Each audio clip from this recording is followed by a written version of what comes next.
Assalamualaikum warahmatullahi wabarakatuh. Kami dari kelompok 2, saya Devni Natasha Tisa Putri sebagai ketua dan pembuat materi 3. Saya Fatia Muladasari sebagai pembuat materi 2. Saya Sabrina Aprilia Putri sebagai pembuat materi 1. Saya Naila Septiari Sultan sebagai pembaca materi 1. Saya Rizky Ramadan Setiawan sebagai pembaca materi 1. Saya Yasmin Putri sebagai pembaca materi 2. Saya Bintang Satria Andre sebagai pembawa materi kedua. Saya Zulfan Fiansyah sebagai pembawa materi 3. Saya Sultan Syarsyad Darmawan sebagai pembawa materi 3. Saya Rizky Darmat Majai sebagai editor pertama. Saya Muhammad Alif Nugroho sebagai editor kedua. Kehidupan sosial zaman Hindu-Buddha. Kehidupan sosial adalah kehidupan yang di dalamnya terdapat unsur-unsur sosial atau kemasyarakatan. Sebuah kehidupan disebut sebagai kehidupan sosial jika di sana ada interaksi antara individu satu dengan individu lainnya, dan dengan terjadi komunikasi yang kemudian berkembang menjadi saling membutuhkan kepada sesama. Masuknya Hindu-Buddha membawa pengaruh pada kehidupan sosial. Dalam kebudayaan Hindu-Buddha dikenal stratifikasi sosial atau pelapisan sosial, yang mana masyarakat dibagi menjadi tingkatan atau lapisan yang disebut kasta. Terdapat 4 kasta diantaranya kasta Brahmana, kasta Ksatria, kasta Waisya. Di luar kasta tersebut masih terdapat golongan masyarakat yang tidak termasuk kasta, yaitu kelompok Dalit atau Pariyah. Kasta Brahmana. Kasta Brahmana adalah kasta tertinggi.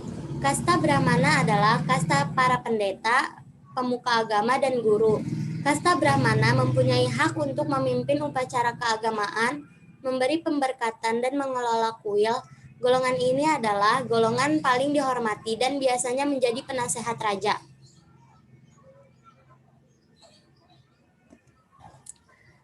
Kasta Ksatria. Kasta Ksatria adalah golongan para bangsawan yang menekuni bidang pemerintahan atau administrasi negara. Ksatria merupakan golongan para prajurit ataupun raja yang ahli dalam bidang militer dan mahir dalam menggunakan senjata. Kewajiban golongan ksatria adalah melindungi golongan Brahmana, Waisya, dan Sudra. Kasta Sudra. Kasta Sudra adalah kasta paling rendah. Kasta ini adalah kasta para petani, buruh, pembantu, pelayan, dan kuli. Kedudukan sosial kasta Sudra termasuk kedudukan sosial bawah. Kasta Sudra bertugas melayani kasta-kasta yang berada di atasnya. Dalit atau Parya. Dalit atau Parya adalah seseorang yang biasanya diharamkan untuk disentuh, juga sebagai kaum yang kedudukannya berada lebih rendah daripada kasta Sudra, di mana manusia dianggap sama dengan hewan dan tidak diakui keberadaannya. Dalit atau Parya dikenal sebagai kaum tak berkasta, di antaranya penyamak kulit, pemulung sampah, dan petani miskin yang tidak bertanah. Sistem kasta yang berlaku di Indonesia berbeda dengan kasta yang berada di India, baik ciri-ciri maupun wujudnya. Hal ini tampak pada kehidupan masyarakat di Kerajaan Kutai. Berdasarkan silsilahnya, Raja Kudungga adalah orang Indonesia yang pertama tersentuh oleh pengaruh budaya India. Kudungga masih mempertahankan budaya Indonesia karena budaya India belum terlalu masuk ke kerajaan. Penyerapan budaya baru mulai tampak saat Aswawarman, anak Kudungga, diangkat menjadi raja menggantikan ayah. Kerajaan Sriwijaya. Kerajaan Sriwijaya sudah berdiri sejak abad ke-7 Masehi. Kerajaan Sriwijaya merupakan salah satu kerajaan maritim di Indonesia. Lokasi tepat kerajaan ini masih menjadi perdebatan.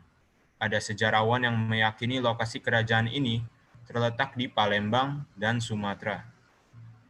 Namun menurut Van Bemmelen dalam The Geologische Geschiedenis, Sriwijaya dikatakan terletak di Jambi, sekitar tepi Teluk, serta kota Palembang. Para sejarawan menduga kerajaan ini berfokus pada sektor perdagangan laut di daerah Selat Malaka dan Selat Sunda. Munoz dalam Early Kingdoms of the Indonesian Archipelago and the Malay Peninsula 2006 mengungkapkan kekuasaan Sriwijaya meliputi Kamboja, Thailand Selatan, Semenanjung Malaya, Sumatera, Jawa Barat, dan Jawa Tengah. Raja pertama, Dapunta Hyang, yang dikenal dengan nama Sri Jayanasa pada 671 Masehi hingga 728 Masehi. Sejarah awal mula. Berdirinya kerajaan Sriwijaya berawal dari perjalanan suci Dapunta Hyang. Kala itu Dapunta Hyang menjalankan perjalanan suci atau Sidayatra menggunakan perahu. Ia membawa 20.000 orang pasukan. Bersama pasukannya, Dapunta Hyang akhirnya membangun kerajaan Sriwijaya di Sumatera Selatan dan Jambi. Kemudian ia mengembangkan kerajaan tersebut hingga ke daerah Semenanjung Malaysia. Kerajaan Sriwijaya sukses menguasai daerah perairan yang penting, yakni Selat Malaka dan Selat Sunda. Mereka juga menjalin kerjasama dengan saudagar Cina, India, Kamboja, Filipina, Burma, Arab, hingga Afrika. Jalur perdagangan. India, Burma, Melayu, Kalimantan, Siam, Kamboja, Cina, Filipina, Persia, Arab, atau Afrika. Masa kejayaan. Masa pemerintahan Bala Putra Dewa, di mana secara politik wilayah kerajaan meliputi hampir seluruh Sumatera, sebagian Jawa, Semenanjung Malaysia, dan sebagian Indochina. Masa keruntuhan. Akibat serangan dari kerajaan Kolamandala India. Dalam serangan tersebut, Raja Sanggrama Wijaya Tunggawarman sempat ditangkap, namun dibebaskan kembali. Serangan yang dilakukan kerajaan Kolamandala melemahkan kedudukan Sriwijaya.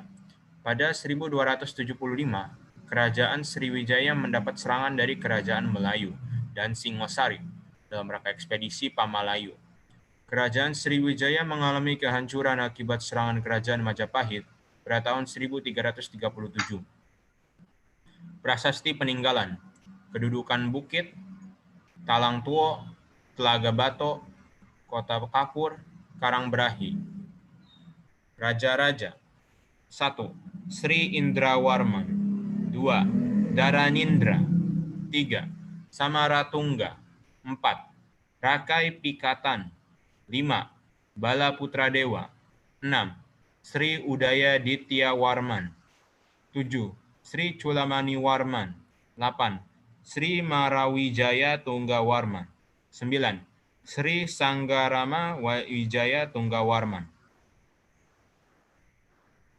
Kerajaan Kalingga. Kerajaan Kalingga atau Kerajaan Halong adalah kerajaan bercorak Hindu Bunda yang pertama muncul di pantai utara Jawa Tengah pada abad ke-6 Masehi dan bersama dengan Kerajaan Kutai dan Tarumanegara. Raja pertama, Prabu Wasumutri. Sejarah awal mula.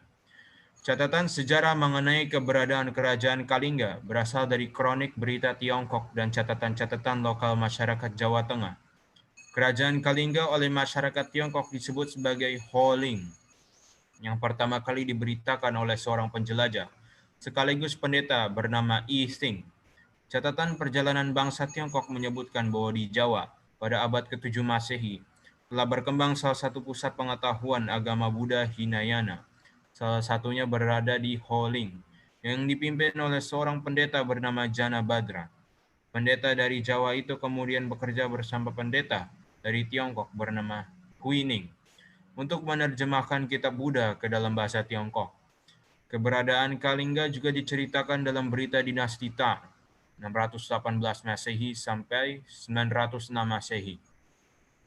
Berita itu menyebut bahwa ibu kota Ho Ling digambarkan dikelilingi oleh tembok besar yang terbuat dari potongan kayu.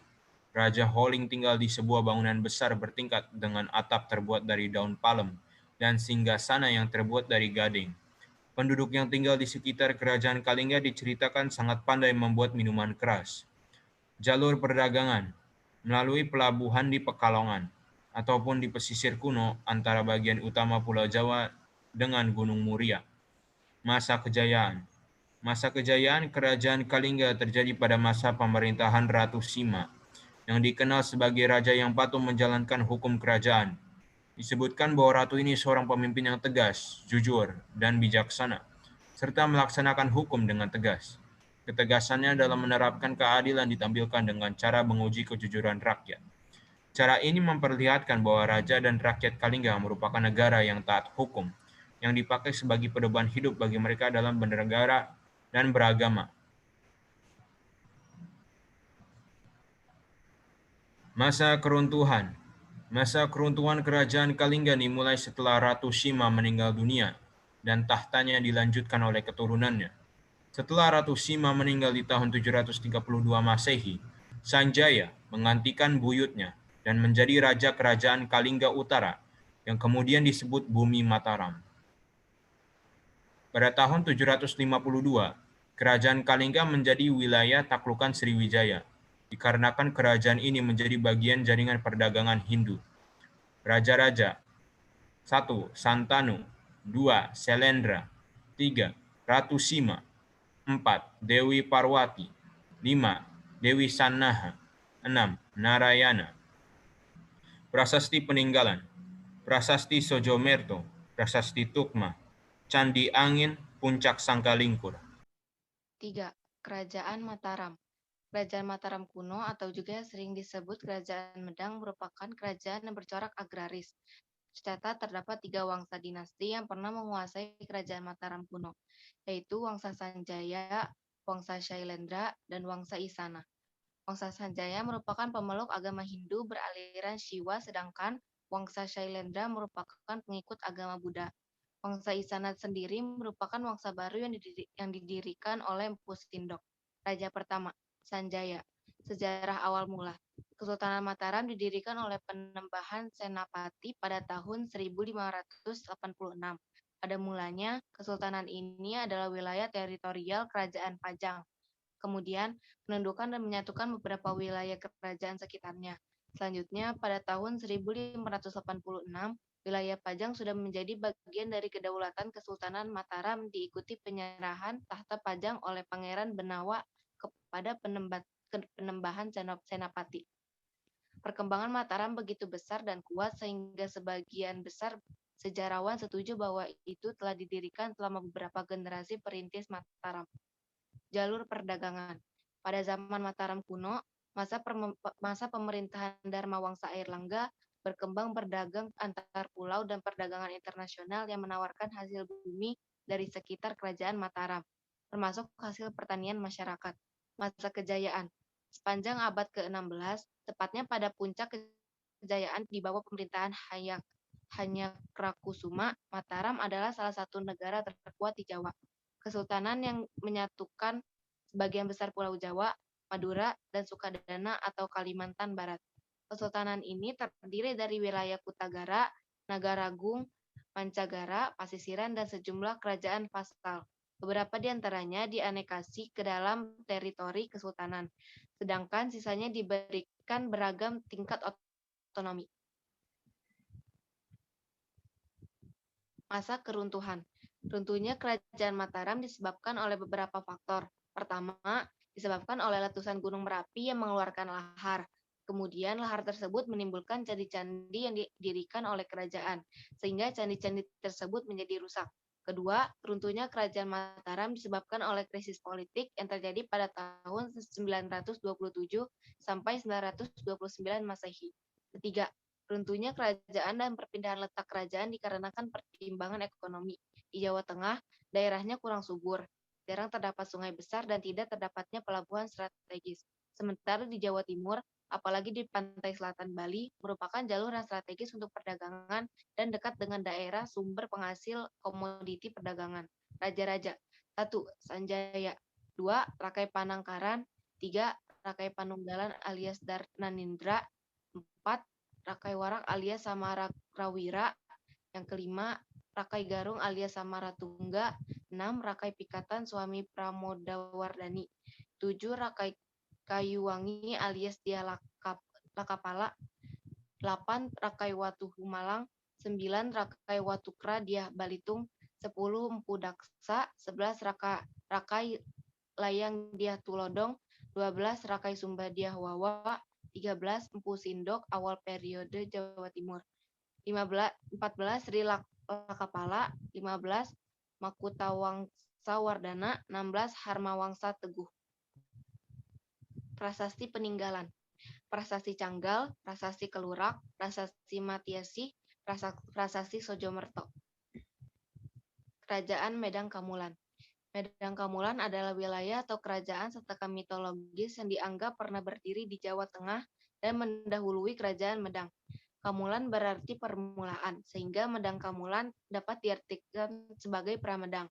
Raja pertama, Empu Sindok. Sejarah awal mula Kerajaan Medang berdiri di Jawa Timur pada abad ke-10 dengan ibu kota Watmanmas yang terletak di kawasan Sungai Brantas.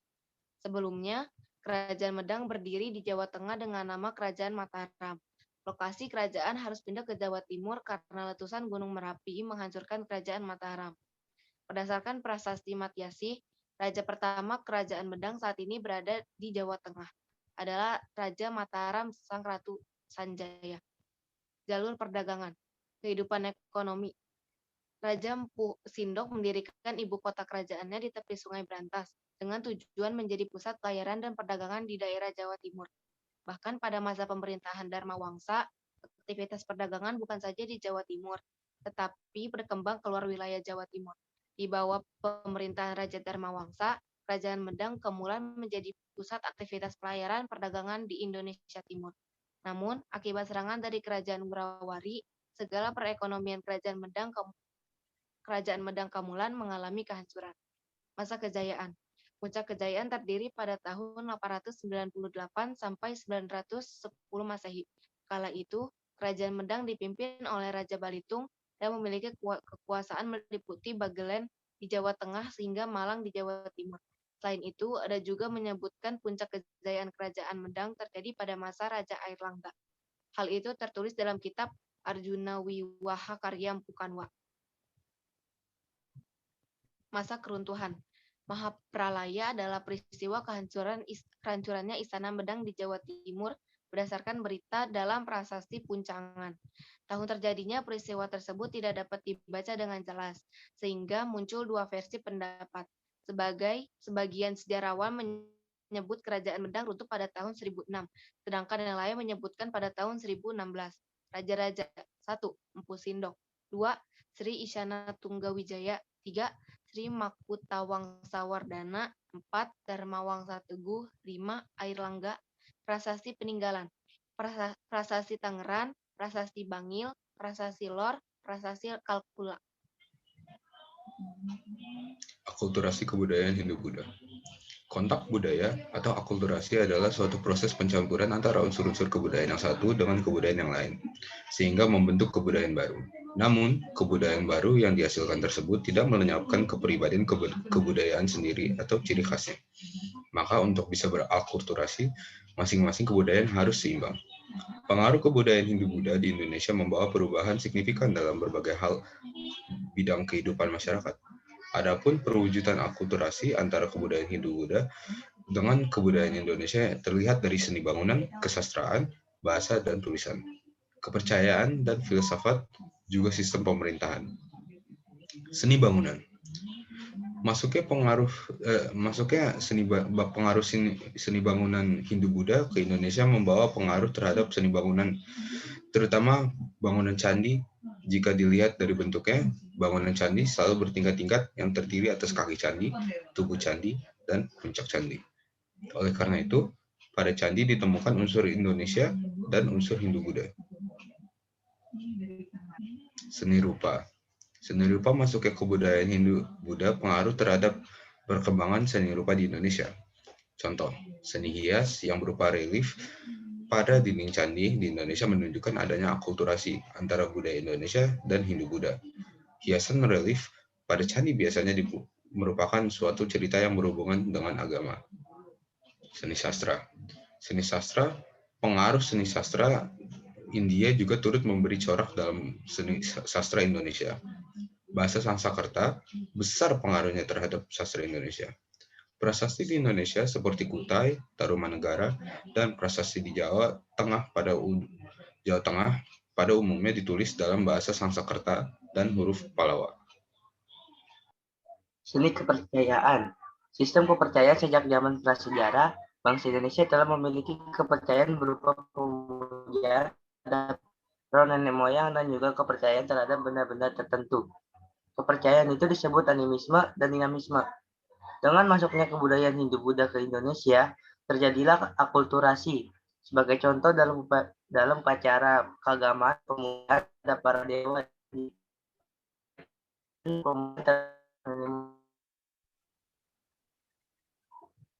pemerintahan. Pemerintahan sebelum masuknya pengaruh budaya Hindu-Buddha, pemerintahan di Indonesia berlangsung secara demokratis, yaitu untuk menentukan seorang pemimpin atau kepala suku. Dilakukan melalui pemilihan. Setelah masuknya budaya Hindu-Buddha, dikenal sistem pemerintahan kerajaan yang tidak lagi dipilih secara demokratis, tetapi secara turun-temurun. Dalam perkembangannya, sifat pemerintahan demokratis tetap menampakkan kembali ciri khasnya. Seni pertunjukan. Akulturasi pada seni pertunjukannya ini yaitu seperti pada pertunjukan seni wayang. Pertunjukan tersebut sudah dikenal di Indonesia dari sejak zaman prasejarah. Sekarang ini pertunjukan wayang biasa dikaitkan dengan magic seperti pemujaan nenek moyang melalui bayangan dari bentuk wayang. Di samping itu, lakon perwayangan juga banyak bercerita tentang petualangan dan juga kepahlawanan. Arsitektur. Arsitektur pada bidang arsitektur seperti bentuk bangunan keagamaan yakni banyak candi yang terkenal di masa Hindu-Buddha. Contohnya Candi Tikus, Candi Sewu, Candi Gedongsong, Candi Cetok, Candi Jatulanda, dan sebagainya. Sekian dari kelompok kami. Wassalamualaikum warahmatullahi wabarakatuh. Seni kepercayaan. Sistem kepercayaan sejak zaman prasejarah, bangsa Indonesia telah memiliki kepercayaan berupa pemujaan terhadap roh nenek moyang dan juga kepercayaan terhadap benda-benda tertentu. Kepercayaan itu disebut animisme dan dinamisme. Dengan masuknya kebudayaan Hindu-Buddha ke Indonesia, terjadilah akulturasi. Sebagai contoh dalam upacara keagamaan pemujaan terhadap para dewa